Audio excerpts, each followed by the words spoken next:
Hey Divas! Welcome to whatever this is. So, my name's Eleanor, by the way. Eleanor Lakes, you probably know me for how annoying I am on TikTok. I'm bringing that over to the YouTube space and eventually the podcast space. This was initially supposed to be a podcast.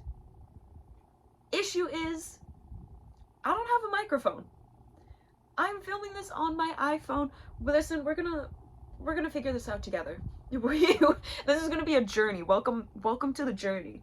I tried to film this on my laptop, and then I didn't like the way it turned out, so I deleted it. I was like, I'll refilm it. My laptop keeps just randomly shutting off, which is concerning. And I hope that means that I don't have to. Hopefully I won't have to buy a new laptop, because I don't know if I have money like that. This is like 6 to 5 years old, so maybe it's time. I hope not, though. So since I probably don't think I'll be able to like make this like podcasty, like upload the audio to like Spotify and stuff, right now we're just gonna do a little like video yap session, hopefully weekly. And listen, the reason why I'm drawn to the idea of a podcast is because very little editing. That's what I like to hear. You know what I mean? I don't know what the fuck I'm doing. I'm sitting in front of a camera and I'm yapping. I can do that. So I do have a list of things that we are going to talk about today. We're going to go over some wrestling news and then also a weekly recap. I was only able to watch 2 shows this week. I missed Raw because I worked. Speaking of which, today is like one of my only off days, so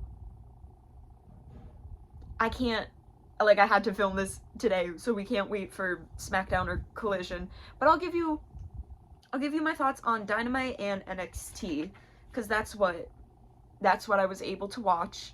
I'm also gonna do a little like news recap. I have a little segment that someone on TikTok gave me an idea to do, and I really like the idea.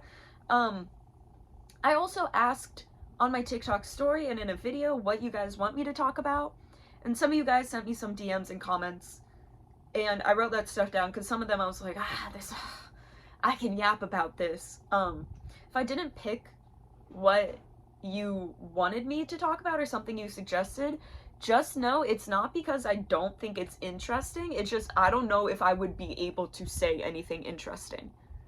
Because if there's one thing about me, I am dumb. I am dumb and sometimes I'm boring. So I wanted to pick stuff that I knew that I could talk about for a decent amount of time, and I feel like I'd be able to say something like interesting about it. So starting off with some of the beverages and snacks that I have with me. You already know. Refrigerator cold Diet Coke. Do you like the nails? I got new nails today. Thank you, Walmart. And I also have, dude, before we get into the wrestling, we gotta talk about something. The filled Twizzlers are some of the best fucking candy I've ever had. I think these ones are my favorite, the cherry and lemon ones. So good. The orange, like, creamsicle ones that they have, also banging. They have, like, another, like, tropical flavor. I think it's, like, passion fruit and something else. Those are also good. I am a fan of those. Those are great. Anyways, should we start with let's start with some news. I'm gonna start with something lighthearted. I don't have the Twitter or Reddit post pulled up, but it has come out that Ric Flair has gone into multiple restaurants in Tampa, gotten drunk, and shit his pants. I don't really know what I can add to that other than not surprising. I mean, this is the man who has had multiple heart attacks during a match. I think at this point, Charlotte, can you please convince him to wear diapers? I think that might be our best move here. Peapod can't control his, you know what. So let's just put him in diapers for now. Let's save the servers their dignity, because could you imagine you're getting paid minimum wage at like a restaurant or a bar? Okay, you're dealing with assholes every day. And then Ric Flair comes in. If you know who he is, you're probably like, holy shit, that's Ric Flair, that's pretty cool. And then he shits himself. No, immediately no. Immediately no. Gross things happen at the place I work, because I also work in like the service industry. I don't think I've ever dealt with someone who shit their pants. Although, one time, when I was closing, I was mopping the bathrooms, and bitch, there was blood on the bottom, like on the floor of the handicap stall that I had to mop up. Hope that person's okay. Because I don't know what was going on there. There was just like smeared blood, like they tried to clean it up, but they didn't. I wish someone would have grabbed us when they noticed so we could have cleaned it and then people could have used that stall, but whatever. That was crazy. Anyways, like, I couldn't even imagine Ric Flair showing up to my place of work and shitting his pants. Peapod, get in diapers. The next bit of wrestling news that I'm gonna talk about. Also, can we talk about these transitions, these shitty ass transitions? Yeah, that's gonna be happening. We're just gonna be yapping, going down the list. Hashtag don't judge. Hashtag we're here to have fun. Let me yap, okay? And let me be bad at it. Next bit of news. And this is, we all already know, Kota Ibushi returned last Saturday. I'm filming this on the 26th of June. Last Saturday on Collision, the Diva returned. Oh my god, you guys. When I'm telling you I cried. I genuinely cried. There's video of it. I willingly posted videos on TikTok of me crying because Kota Ibushi returned. Yeah. If you guys didn't know, Kota Ibushi and Kenny Omega are my biological gay fathers. They combined somehow into one. Like, their organs were attached to each other. And their skin too. Like, it was crazy. We don't have any photos. They refused to take photos, so I'm sorry I can't give you guys proof. But somehow they grew a womb as well. And I just started growing in there. And I'm not entirely sure how that happened. They won't tell me the details. But they did give birth to me. They also won't really go into detail about how that worked. But what I do know is it was a difficult pregnancy. So, and a difficult birth. So, I am glad to see one of my biological gay fathers back. It's been a while. It's been 2 years since we've seen him on AEW. So that's great. I'm hoping he's completely healthy. Because if you don't know, Ibushi has had issues in the past with not only his neck, but his ankles. Also, let's take a second to talk about Kota Ibushi. I love this fucking diva. He is such a peculiar little man. First of all, doesn't trust books. That is crazy. He doesn't trust books because they make you use your imagination, essentially. The authors make you envision things. And he's like, I don't trust them. Okay, diva, you're kind of like an author in a way, but like, let's not get into that. Another thing that's crazy about Ibushi, he one time, to train, tied weights to his ankles and jumped into a river. One of his friends had to rescue him, but he was like, yeah, this is a smart idea. Dude, I'm gonna get so fucking jacked and good at wrestling from this. He is a peculiar little man. Apparently he has beef with lettuce. I don't know what's going on there. Don't ask me. Who's to say what's going on there? He is a peculiar little man, but I'm very excited that he is back. And I wanted to talk a little bit about predictions for future storylines that he can be a part of. So, I also wanted to talk about my predictions for All In. So, this is going to kind of intersect a bit. Here's my line of thinking. I think that at All In, there's a good chance that Kenny's gonna win, but there's also a good chance that Okada's gonna win, right? I think no matter what during that match, the Don Callis family is going to interfere, and I think Ibushi is also going to come out to help Kenny at some point. I think that's a given. I think that if Kenny loses the match at All In, right, I think he will end up with that new combined title. I already forgot the name that they gave it. Sorry, hashtag sorry. Fake fan, I guess. But I think that Kenny will eventually end up with that title. It's just, I don't know if it's going to be at All In, if that makes sense.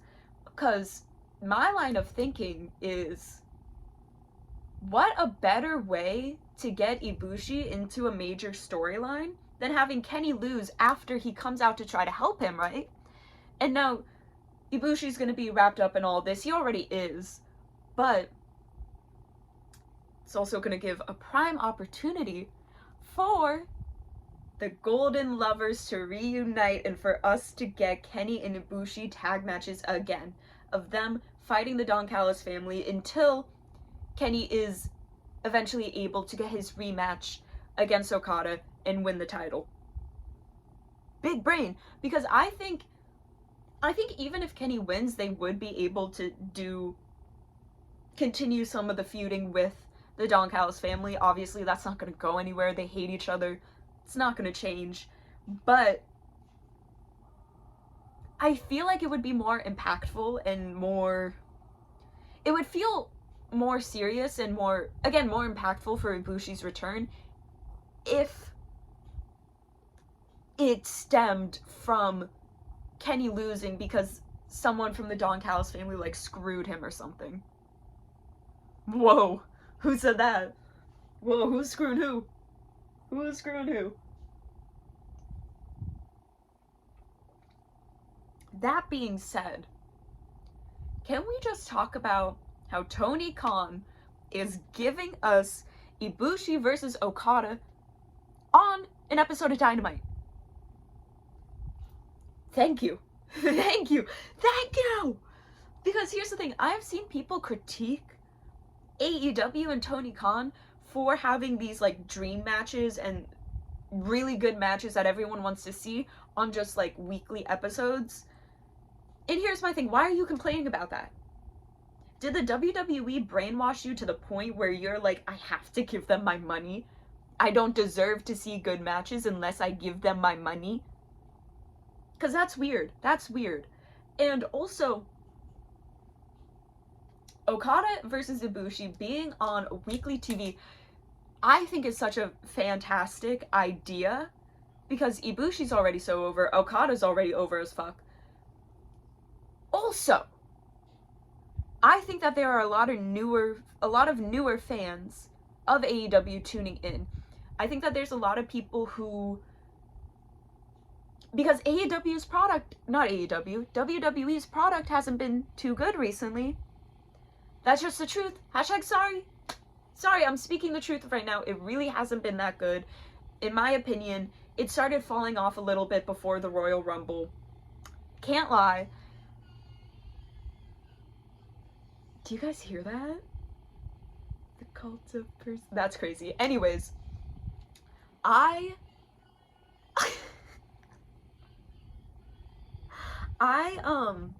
think that there's a lot of new AEW fans coming from WWE, and because WWE hasn't really been fantastic recently, it hasn't been that good.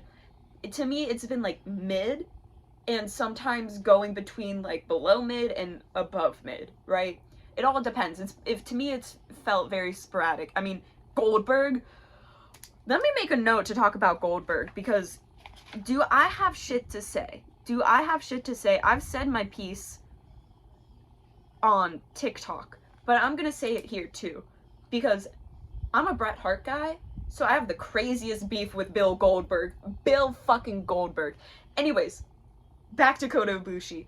I think, right, WWE fans now tuning into AEW, and it might sound crazy to us AEW fans, and also just more like hardcore wrestling fans, who are really into it, there's people who don't know who the fuck Kota Ibushi is, who are probably tuning into AEW and are like, I mean, he's cool and everyone seems to care about him, but why should I care about him? And I think a lot of people, here's the crazy part, I think a lot of people know who Kenny Omega is, but less people know who Kota Ibushi is, which is criminal. And I think a perfect way to kind of get people behind Ibushi even more is by being like, okay, he's Kenny's lover, obviously. They're not friends. Shut the fuck up. And he's gonna face the heel in this story, right? I think that's gonna get even more people behind him if they're not already obviously being like, okay, he's supporting Kenny, so we need to be a fan of his. So yeah, Ibushi's back. He had his first match back last night, and oh my god, it was against Trent Beretta. That was awesome. I really liked it. I do think on Dropkickd, I rated it like 3.25 stars. Hashtag sorry. Here's the thing. I think that it was really good, but I do think I was partially clouded by the fact that I just love Kota Ibushi, and seeing him back was just crazy. It was an amazing match though. Like, I really enjoyed the in-ring psychology. I thought it looked amazing. I really liked the pacing of it. It was really good, but it also wasn't, in my opinion, fantastic. It definitely wasn't awful. Like, if I were to grade it, I would probably give it like a B+. Like a B+ or an A-. Still really good, but obviously like not super duper fantastic. That's just my opinion. Sorry, speaking my truth here. We have another wrestling news related thing that we need to talk about, and it's not as fun. It is not as fun. So, a little while ago, Buddy Matthews went on Instagram Live and gave us a little update about his injury. If you don't know, Buddy Matthews was injured a couple months ago at AEW Grand Slam Australia. I forget how many months ago that was, but it's been a hot minute. Basically, what happened is something went wrong with AEW getting the ring that they were going to use over to Australia, and they had to borrow a wrestling ring from, I think, Kyle Fletcher's old indie promotion. And because of that, the ring was smaller than it was supposed to be. And a lot of people were shitting on AEW, being like, why is the ring so fucking tiny? Bitch, I barely even noticed. I'm not gonna lie, I barely noticed because it was a fantastic show. Do you really fuck with wrestling? Or do you only fuck with the presentation? If you only fuck with the presentation, that's fine. But let's not act like that's the only thing that matters, okay? Anyways, before the match even started, Buddy Matthews did a little wrestling move, a fun little, like, let's get hype. I think he did like a little jumpy thing, and he fucked up his ankle before the match even started. But he wrestled the entire match. If I'm remembering correctly, it was cut a little bit short because of the injury. I could be lying. My memory isn't that great, but that probably did not help the healing process, because on this Instagram Live, Buddy Matthews basically was just like, Divas, I'm not healing up as quickly or as well as I want to be or thought I would be. So of course we're hoping he can get better soon and come back to TV, because Buddy Matthews is a fantastic wrestler. If anyone out there has never seen one of his matches, do it right now. Pause this fucking video, go watch one of his matches, then come back to me. Anyways, that's a sad one. That's not a good one. We don't like to hear that. We don't like to hear about wrestlers getting injured. A little PSA, because I know some of you guys are freaks, some of you guys are celebrating Liv Morgan's injury. You're weird. That's fucking weird behavior. Yeah, just keep your mouth fucking shut. Keep your mouth shut. There's such thing as inside thoughts. And if those are your inside thoughts, talk to a therapist maybe. I don't fucking know. That's weird. Like, you need, like, professional help. Anyways,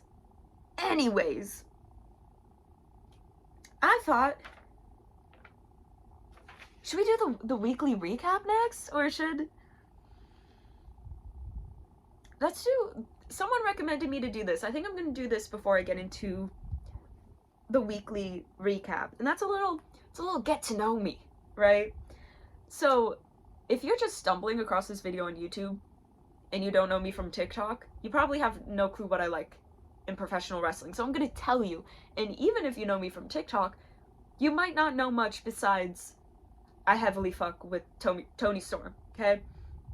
So, let's talk about my favorite wrestlers. This isn't in any particular order, and I'm not gonna only do wrestlers who are on TV, and I'm not gonna do just wrestlers who are off TV. Like, we're gonna do all of them. Bret Hart, Toni Storm, AJ Lee, Lita, Mankind, or Mick Foley in general. Let's just say that. Mick Foley in general. Naomi for sure.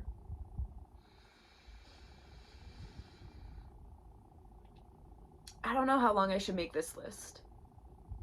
Goldust, we'll throw Goldust in there. Goldust is definitely one. This is like, okay, Kenny Omega for sure. They're throwing Kenny Omega in there. Fucking obviously. Is that it? I think I'm gonna keep it at that for now. Those are some of my favorite wrestlers of all time. There's probably more. There is more. But listen, we're gonna keep it at that for now. We're gonna keep it at that. Anyways, my all-time favorite wrestler right now, though, who is on TV, is Toni Storm. Miss Timeless herself. I love her. If you know me from TikTok, you know I am Toni Storm's #1 mark, and that's not gonna change. That will never change. I love that diva. Honestly, I think that she is one of the best out there right now.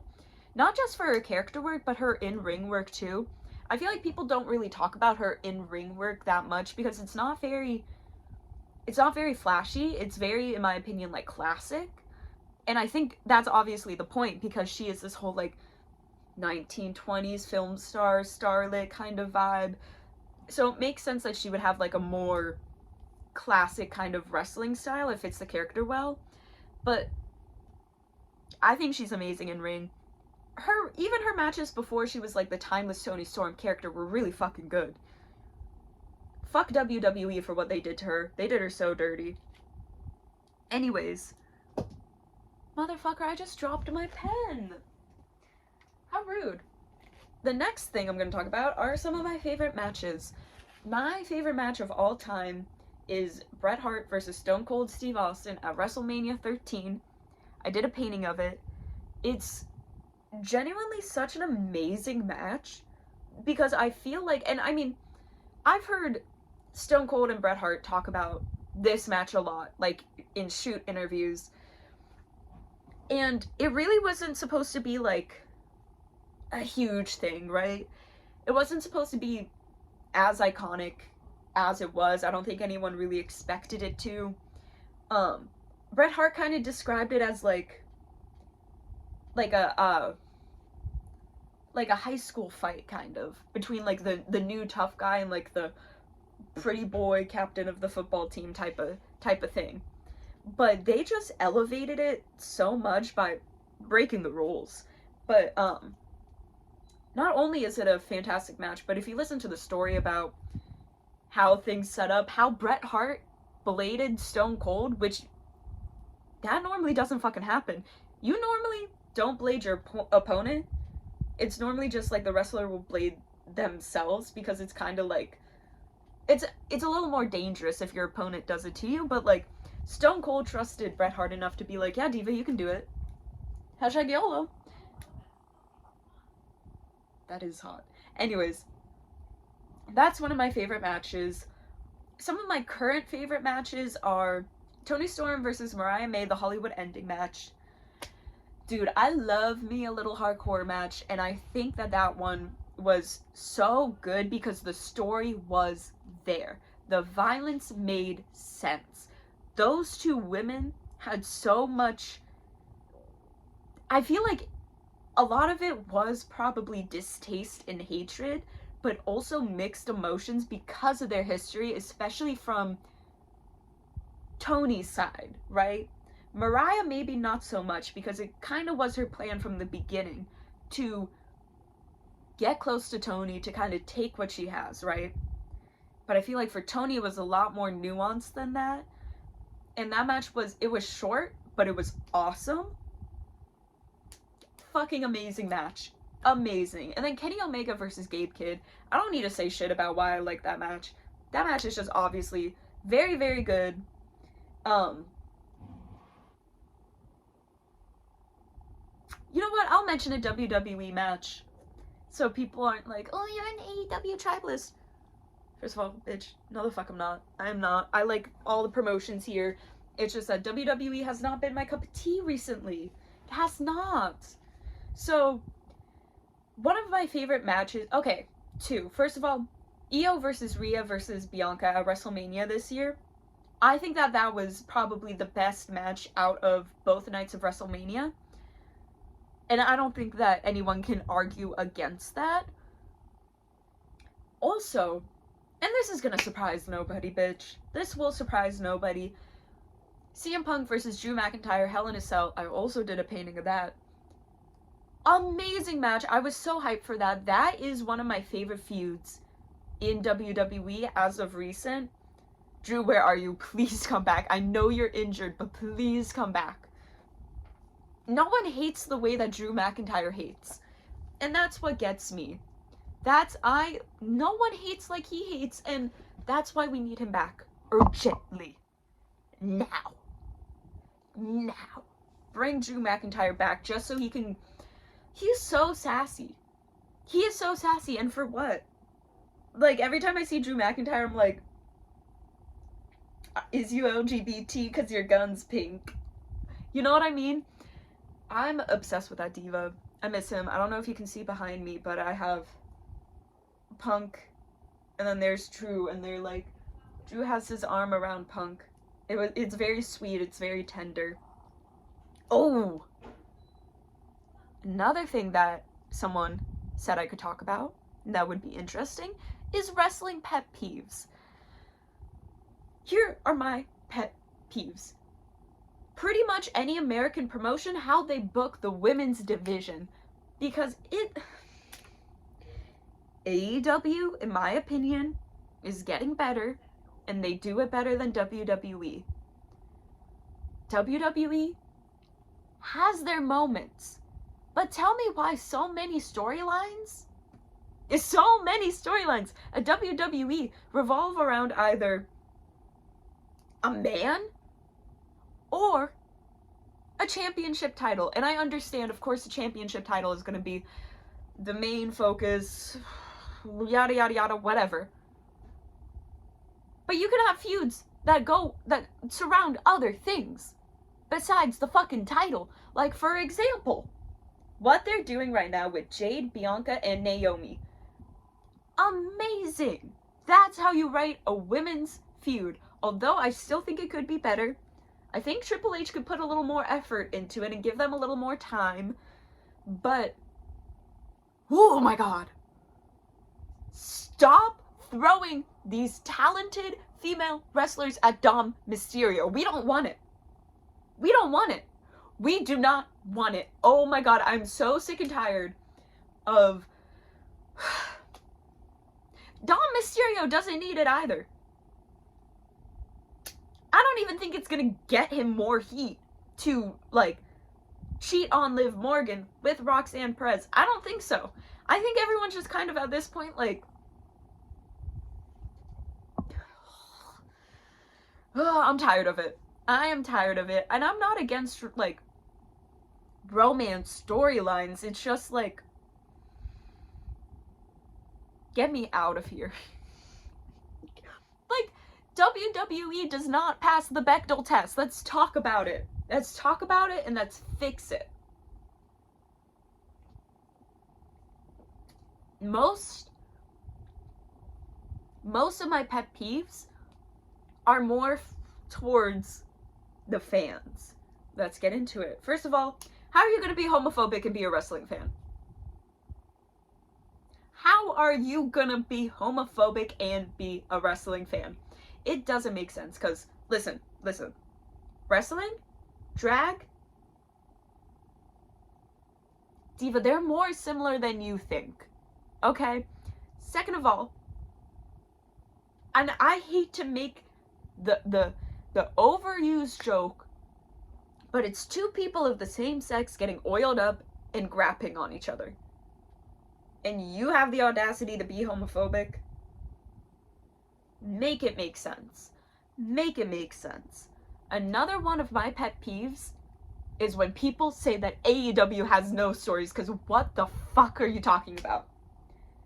That doesn't even make sense. Like, what are you saying? Do you know what you're saying? Because it's always people who don't watch AEW too who say that.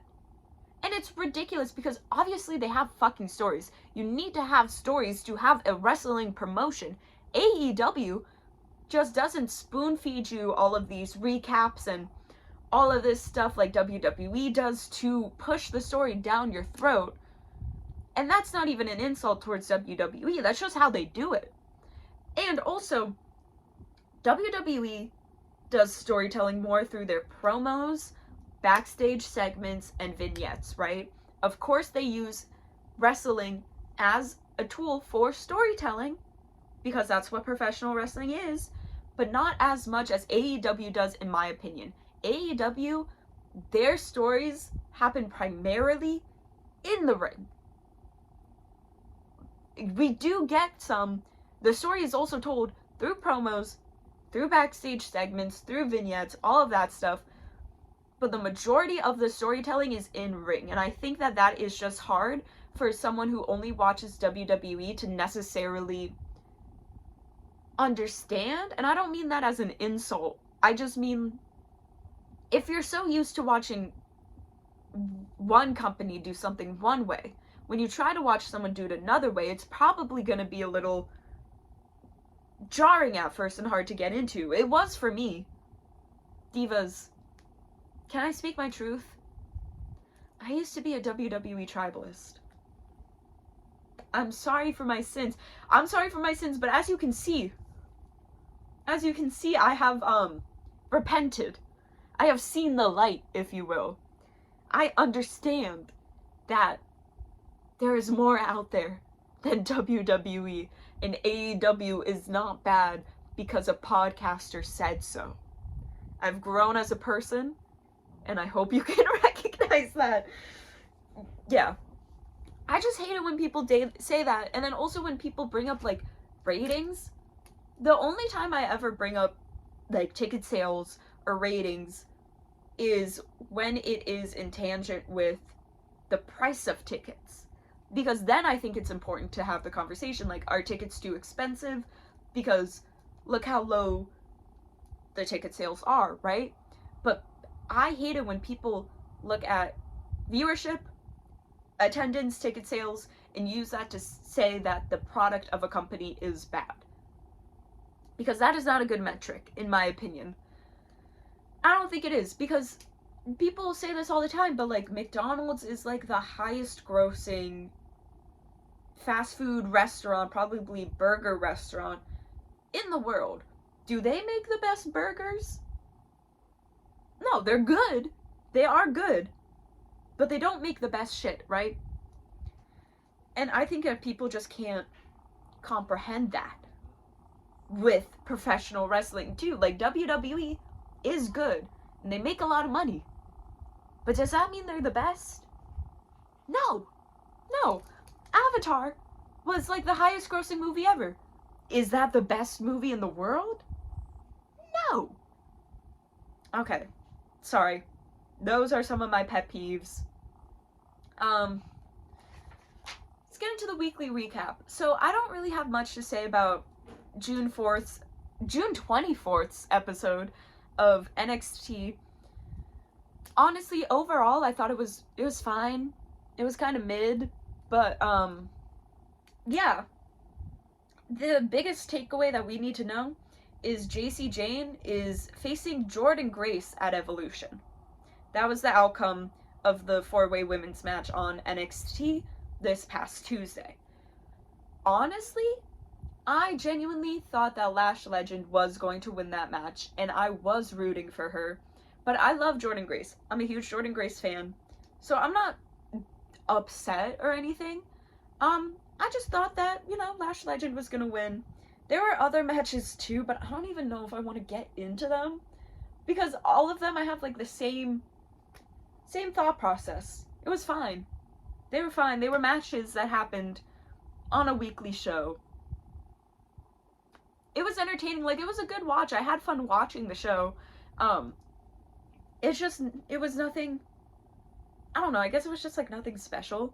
Not in a mean way, but in just like average episode of a weekly show that, not every weekly show needs to be amazing. It's okay to be mid. And I think that this was a mid episode. I really liked last week's episode and the week before. If you don't know, I'm kind of newer to watching NXT. I used to watch it more like months ago back when I was in college and I had the time to, but now I just didn't really like have the time to keep up with it, so I kind of just stopped. And while it was a good show, I liked the main roster shows better.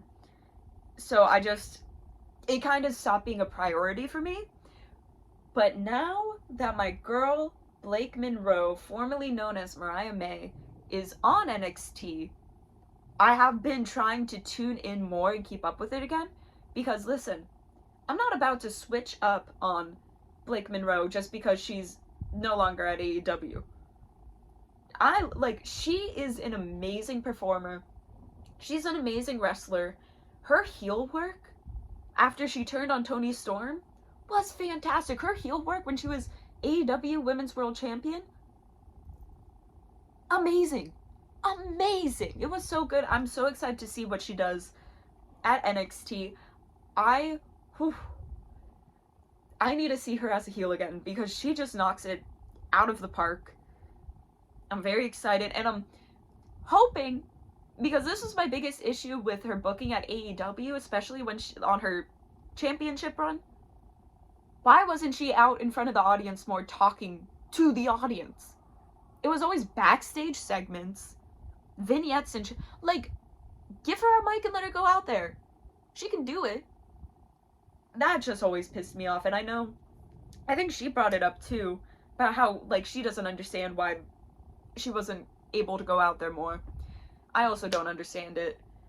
So, I am nervous, though, that NXT isn't going to book her very well, and they might fumble. I hate to be like, they're gonna fumble her, but I'm scared that they might, just because WWE is kind of known for watering down their wrestlers a little bit, really making, hammering in the WWE style and way of performing as a professional wrestler, which is fine because that's their brand, that's the style that they like and they found makes them the most money, I guess. But I'm just a little nervous. I'm just a little nervous that they're gonna water down Mariah May, Blake Monroe. Also, I thought that little promo video package, whatever, that they did after she made her first appearance, that was very Sabrina Carpenter inspired. I thought it was cute.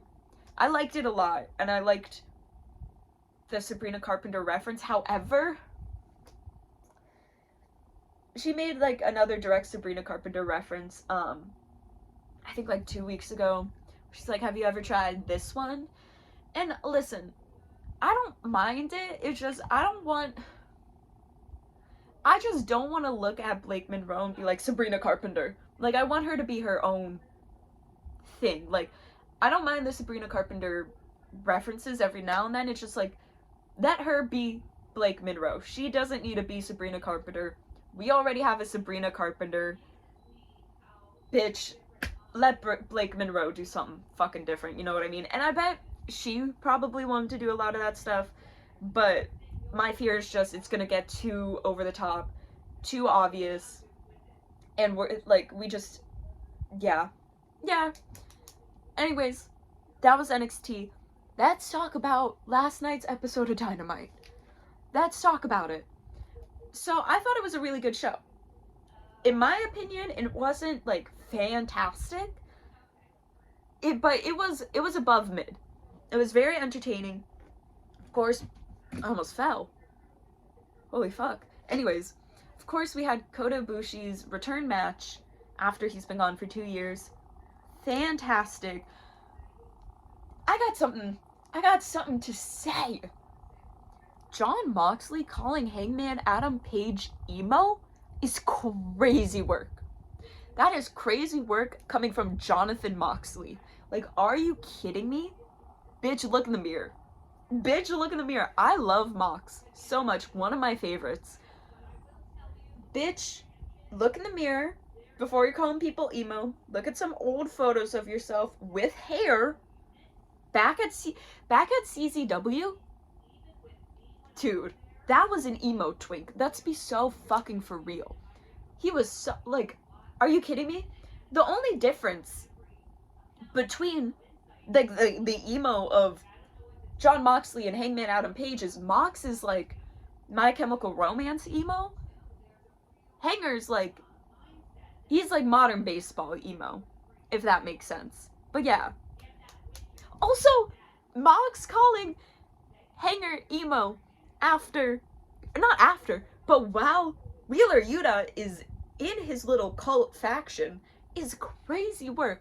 Because Yuta with the fucking hair and the beard, he's giving, because tonight will be the night that I will fall for you over it. Like, emo boy. Like, y'all are all emo. Don't be projecting onto Hangman Adam Page like that. You're emo. That just made me chuckle. What else do I want to talk about? Let's talk about the Young Bucks. So basically, they were like, hey, Swerve and Will, you have a tag match later tonight, right? Actually, it's right now. Hope you're ready. Then the match happened. Then after the match, or before the match ended, the Young Bucks came out to kind of be like intimidating, sat on their silly little rolling chairs watching the match. Swerve and Will won. It was a good match. I don't necessarily know if I'd rewatch it, but it was very fun to watch live. But after they won, Swerve and Will were like, okay, let's fight. They looked at the Young Bucks and they were like, okay, let's fight. Like, let's go. What's happening? And then the Young Bucks call over security to get in between them. And then they have the audacity to stand behind the security that they called and be like, let's fucking go. Let's go. What's going on? Bring it. Bitch, you're the one who called over security to get in between you guys. Make it make sense. Make it make sense. It doesn't. It doesn't. They're pussies. They're pussies. More on the Young Bucks. I have intentionally never learned the difference between the two of them. And I don't hate the Young Bucks. I'm not like a Young Bucks hater. I'm not their biggest fan. Like, they are very entertaining. Whenever they are on my TV screen, I'm entertained. I think they're good wrestlers too. Every match that they're in, I like they were amazing in Anarchy in the Arena, right? My issue with them, well, I don't know why. I feel like a disconnect, that I don't feel with like other wrestlers that I'm a fan of. But another reason I don't like them is because of the fuck-ass way they dress. What's going on with that V-neck? I don't know the difference between the two. In my mind, they're twins. I know they're not twins. I don't know if it's Matt or Nick, but what's up with that fucking V-neck? Bitch, that's not a V-neck. That's like your tits are out. It's slutty. Put it away. Even beyond that, like, the other way they dress, I feel like they think that they're doing something similar to, like, what Chapel Roan's doing. Like, avant-garde, out there, kind of campy. Well, here's the thing. It's not giving Chapel Roan. It's giving Benson Boone. Sorry if you can hear my mom. I still live at home, and I'm not about to be like, I'm filming a podcast. Can you be quiet? No, that's not. I'm not gonna be that type of person. That's so fucking rude. Anyways, they're giving Benson Boone. They're not giving, like, Chapel Roan queer icon. They're giving, this is peculiar. They need to hire a gay person to dress them. They need a gay person to also, and I know I'm one to talk because my skin is shitty as fuck, but I'm not wearing makeup right now and I'm not on live TV. One of them had a crazy pimple the other night. Diva, you didn't want to sit down in the hair and makeup chair and be like, put a little concealer on that thing? You're on live TV. That's like doing drag and not wearing nails. Anyways, the Young Bucks. And then it was announced that Hangman, bitch. I was about to bring up Swerve Strickland, and every time I bring up Swerve Strickland, I immediately think of Hangman. Swerve and Will are going to be facing the Young Bucks at All In, which is going to be a fantastic match. We already know. You're putting those... How can that not be good? You know what I mean? They're all fantastic wrestlers. It's going to be a very entertaining match.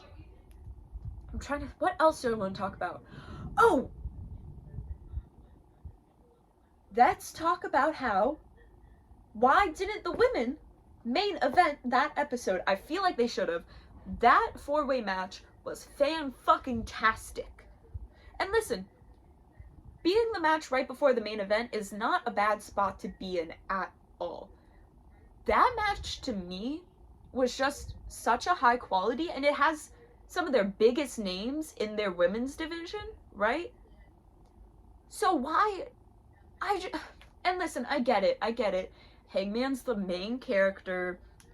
The men's world champion storyline is always the biggest storyline at, like, any wrestling promotion, unfortunately, because it's like the highest title, which I think is corny as fuck, because a lot of the times it's kind of mid. Can't lie. So I just feel like, and no offense to either of these two wrestlers, but Hangman and Beast Mortos shouldn't have been the main event. The women should have been. And I'm standing by that.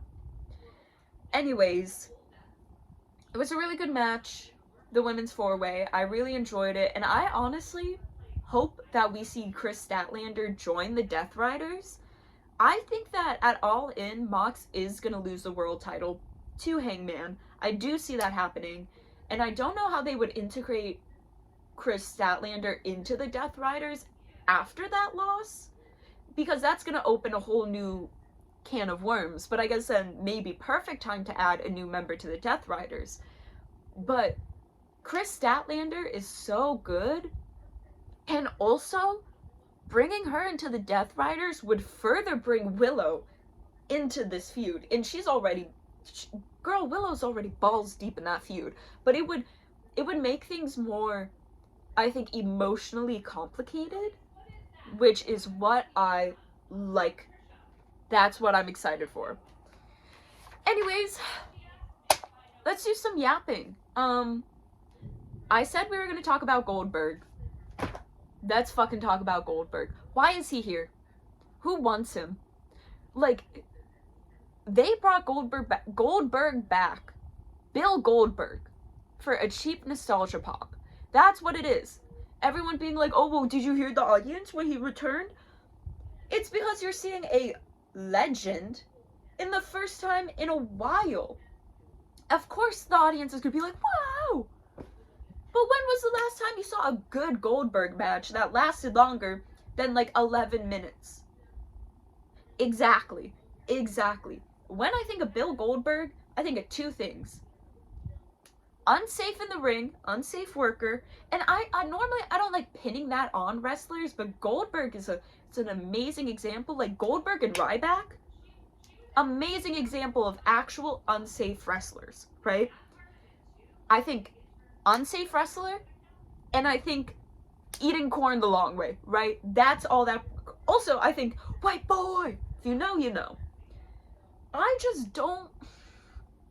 And then I'm also thinking about it. I heard that Jey Uso was injured, and I'm not the biggest Jey Uso fan, right? I don't hate him. You know, I like to eat. I'm not the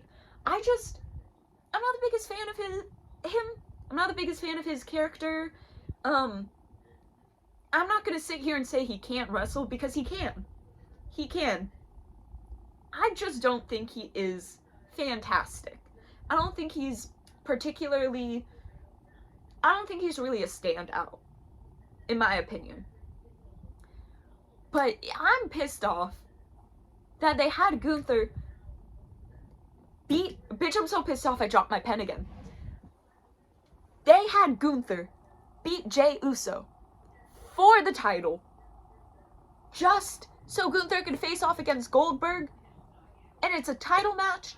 Girl, you could have had Goldberg versus Gunther. No matter what, he didn't need the title to legitimize the match. Like, what the fuck are we doing? Oh my god, that pisses me off so much. And I think it's also crazy, like, I get it, the idea of putting over, like, a younger wrestler. I don't think Gunther needs to be put over more, though. If you know, you know. Gunther's a fantastic fucking wrestler. Amazing worker. But it's so crazy to me, because I think Gunther is a very safe worker. I've seen many videos breaking down moments where he's, like, kind of helped protect his opponents in the ring, right? And I think that's really fucking cool. I like watching videos like that, you know, learning a little bit more about how the in-ring stuff actually works. Bitch, I dropped my fucking pen again. That's how heated I am. That is how, this shit is serious to me. This isn't a fucking game, bitch. But you're pairing Gunther, who is very technically sound, in my opinion, a very safe worker, knows what he's doing in the ring.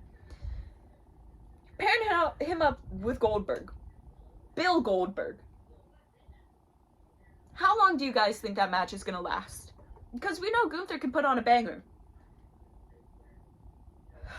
But, like, can he put on a banger with Goldberg? That's asking a lot.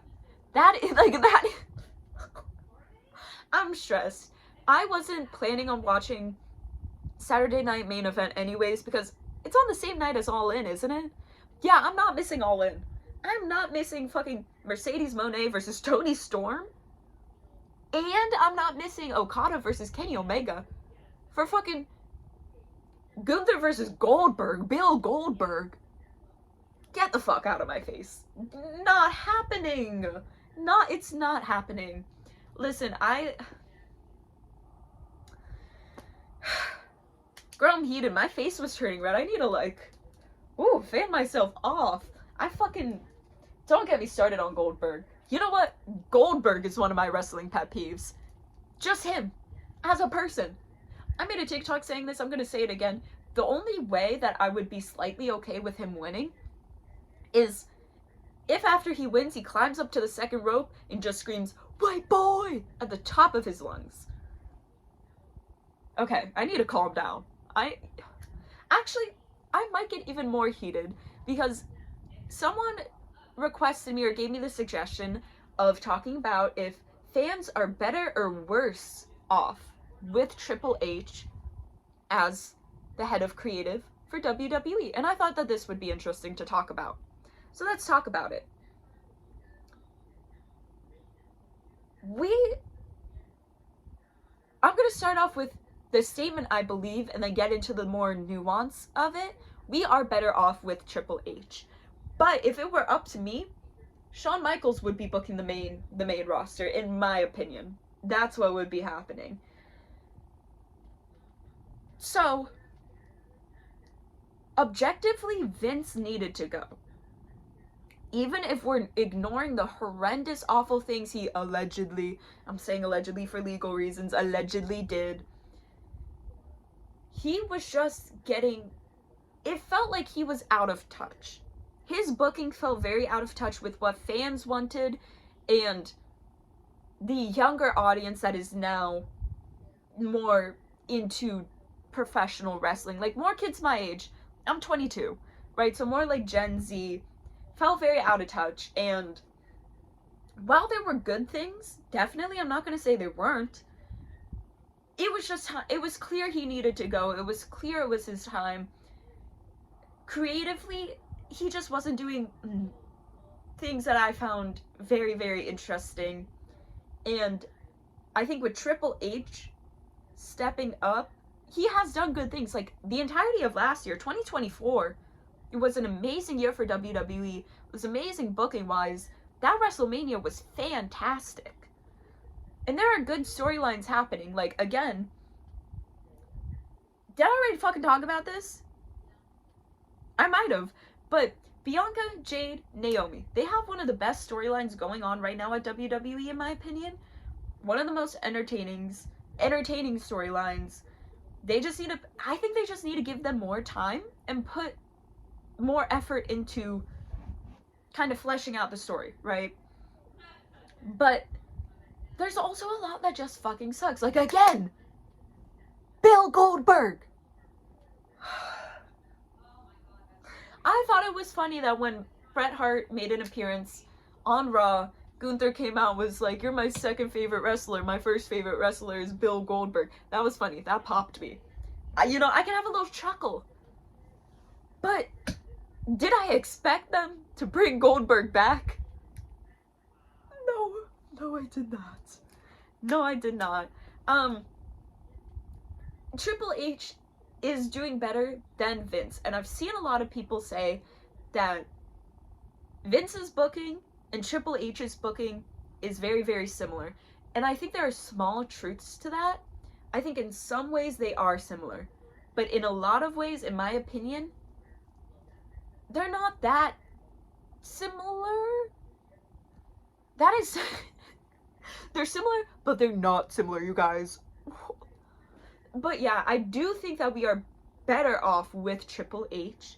Although I wish Shawn Michaels was booking everything, personally. I love what he's doing with NXT. He's been doing a great job with NXT, especially with the women's division. Like, if you would have told me years ago that Shawn Michaels was respecting women in this way, I don't know if I would have believed you. I don't know if I would have believed you. And, Shawn Michaels, of course, since the past, he's cleaned up his act. And we love Peepaw. We love Peepaw. And I think his booking is just... Nom, nom, nom, nom, nom. I'm sorry for that. I'm sorry for that. Obviously, Vince McMahon needed to go. Objectively, he needed to go, and I don't think many people would disagree with that. And here's the thing that I'm not the biggest fan of with Triple H and also TKO. It's the way that they view criticism from the IWC. I get it. We say a lot of fucking bullshit, right?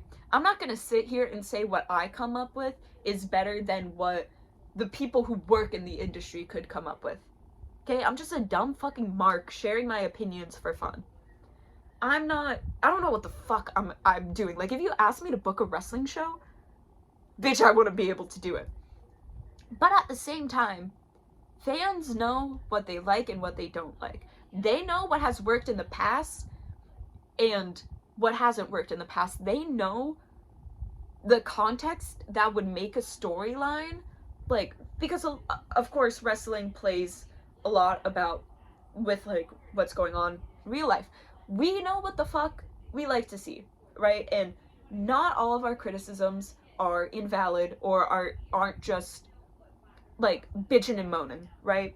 Some people come up with fucking dumb shit, but other people actually have cool input. Especially, there's a lot of people on like TikTok, Twitter, other social media sites who have experience in the industry, who are giving interesting takes and opinions. Of course, don't listen to everybody, But don't just act like, just don't act like everything we're saying is bullshit. That's what frustrates me the most. Also, I understand, I feel like WWE has been pretty open about the fact that they book more for casual fans and people who might just stumble across WWE, and they don't necessarily, I don't want to say they don't care about like the more hardcore wrestling fans, but I don't think that they care too much about like appeasing them, which is fine. That's your goal as a business. That's your target audience. Whatever. But that is not an excuse to fucking pump out shitty product. Okay? It's not. I'm sorry, it's not. And I think that they get away with it, at least with casual fans, because I feel like a lot of casual fans don't necessarily have the context of past professional wrestling, at least to the deep knowledge that like members of the IWC would have. And that's not like a bad thing. You don't have to be a fucking hardcore fan of wrestling to be a fan, right? I'm not trying to gatekeep at all, but I'm saying that that might be a reason why the casual fans aren't necessarily critiquing to the level that the IWC does, because I'm sure if those people had a little bit more like knowledge of what happened in the past in professional wrestling, previous feuds, previous storylines, all of this stuff, they might be able to also have similar critiques to what the IWC is having. Anyways, what should we talk about next? Because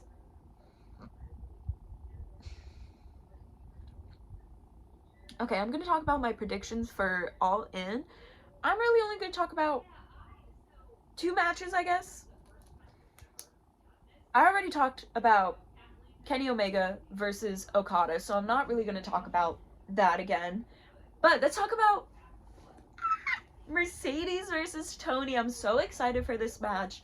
I did want Jamie Hayter to beat Mercedes and for Jamie to be the one to face off with Tony. There's a couple reasons for that. One of them is I miss Jamie Hayter. I miss her. I miss that diva so much. And I do think that the story is there for her to face off against Tony. Another reason is because I am afraid. I am afraid of Mercedes Moné and how much people backstage like Mercedes Moné. Because there is a chance that she's going to beat Tony. And listen, no matter who Tony faces, if they take the title off of her, I will cry. I will mark out. That's just who I am as a person. I'm a Toni Storm mark. At the end of the day, if it were up to me, she would never lose that title. And I know that's not realistic. And I know that's not good booking. But that's just how I feel as a fan.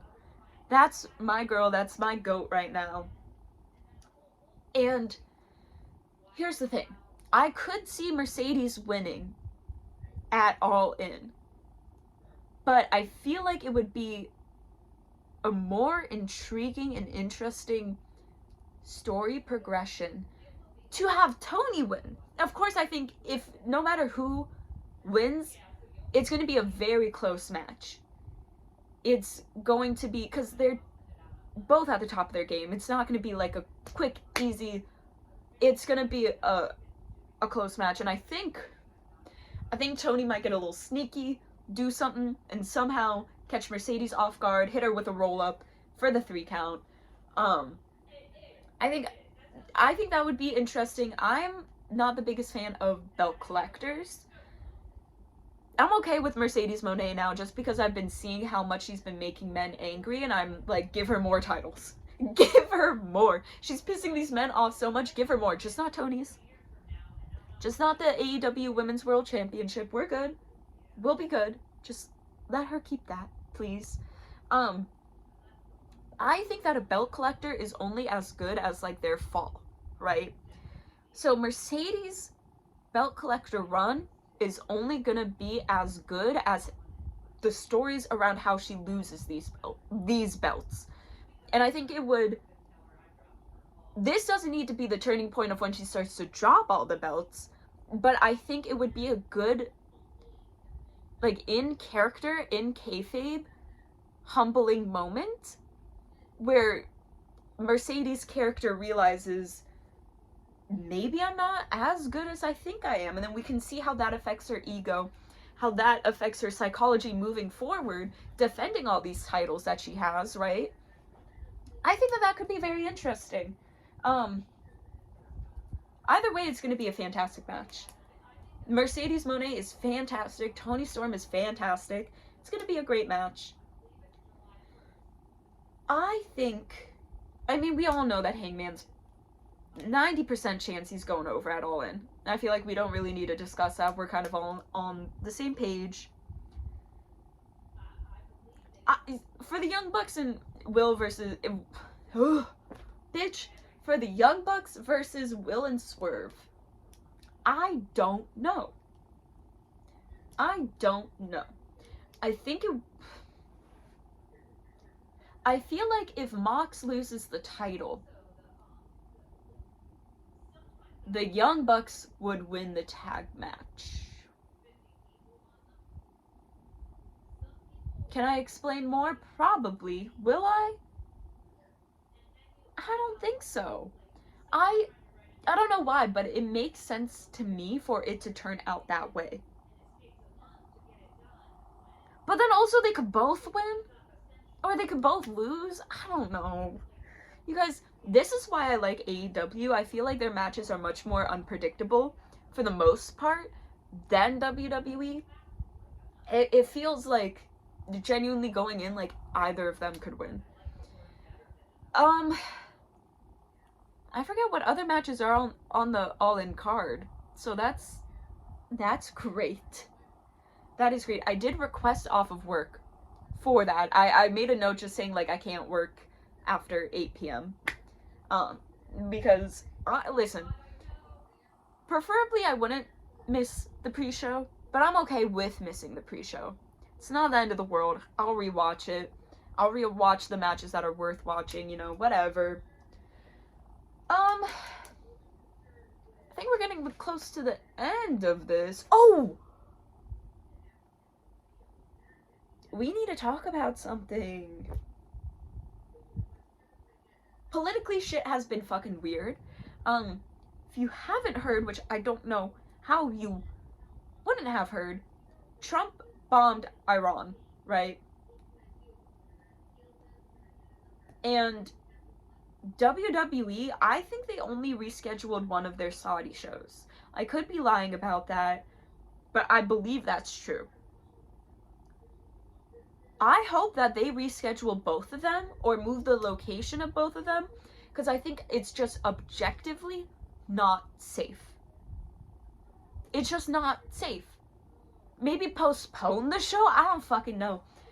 It's just, I don't think it's a smart idea. I think AJ Styles pulled out of one of the shows. And then there's also, like, Dom is injured. LA Knight is injured. And I don't normally like speculating on whether or not the injury is a work or a shoot. But in this case, I think it is a little bit more okay to be like, is it a work? Because I would understand these wrestlers not being comfortable going over to Saudi for a show, considering what's going on. And I'm pretty sure the WWE, at the time I'm recording this, has some staff that is stuck in Saudi, can't get back. Oh my god. Yeah. I am mainly concerned about the safety. And, of course, most people debate whether or not WWE should even be having these shows in Saudi. But I think now it's more important to focus on not necessarily your opinions on just the premise of them having a show in Saudi, but the safety of the wrestlers. Because it's not... It just doesn't seem safe, and that's my biggest concern. That is my biggest concern.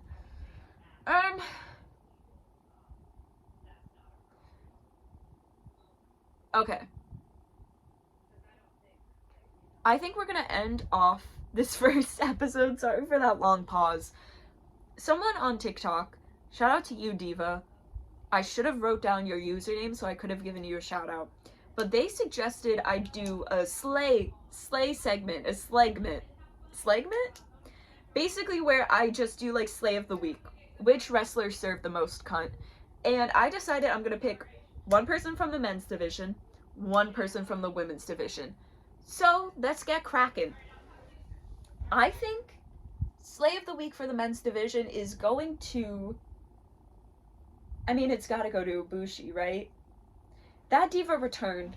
He came out in jeans with a belt, still sagging somehow and shirtless. Went out there to out diva Okada. I think he did. In my opinion, he out diva'd Okada. And then also, fantastic match that he had. So, you know what? Kota Ibushi, you are getting slay of the week for the men's division. Across the board of all promotions. For the women's division, I'm giving it to Naomi. Yes, I am. I think it's just because she's doing some of the best character work of her career. And she's having this emo Joker moment, and I'm obsessed with it. Every time she comes out, she's slaying. Social media, slaying. She's serving cunt. Because of that, Naomi, you are getting slay of the week for the women's division. I'm gonna rate them out of 5 stars. Let's rate them out of 5 stars. Kota Ibushi, I give you 4 out of 5 stars. Slay of the week. Naomi, I give you 5 out of 5 stars. Slay of the week. So thank you guys. For an honorable mention for the women's division, I don't know about the men's. I don't know if anyone. Kota cleared. Ibushi cleared. Let's be so fucking for real. But honorable mention for the women's division, Toni Storm. Who said that? Who said that? Obviously, she's been slaying. She always does. Honorable mention for her. Also, honorable mention to Mercedes. I really liked her gear last night on Dynamite. The way she was attacking Toni was kind of crazy. Easy on my girl. Ref, do something. But she did kind of eat. I did find it very entertaining. Anyways, you guys, I've been sitting here yapping for like an hour and 13 minutes. So thank you guys for tuning in. Hopefully you enjoyed this. Next time, hopefully it will be more structured. I am planning on bringing guests on in the future. Some of my friends primarily, just to like chat. Maybe different people in the future. I don't fucking know. But yeah, right now it's just me. Hopefully that's okay. Hopefully that's fine. Sorry for the background noise again. It's probably not gonna change. Hopefully when I get a mic, it's way harder to hear and you're only hearing me. But thank you for watching. If there's anything specific you want me to talk about at any point, leave it in the comments. I will be social media inserting Instagram, TikTok in the description. Check it out if you want to. Yeah, thank you for tuning in. I'm Eleanor Lakes, and that was me yapping. I hope you enjoyed.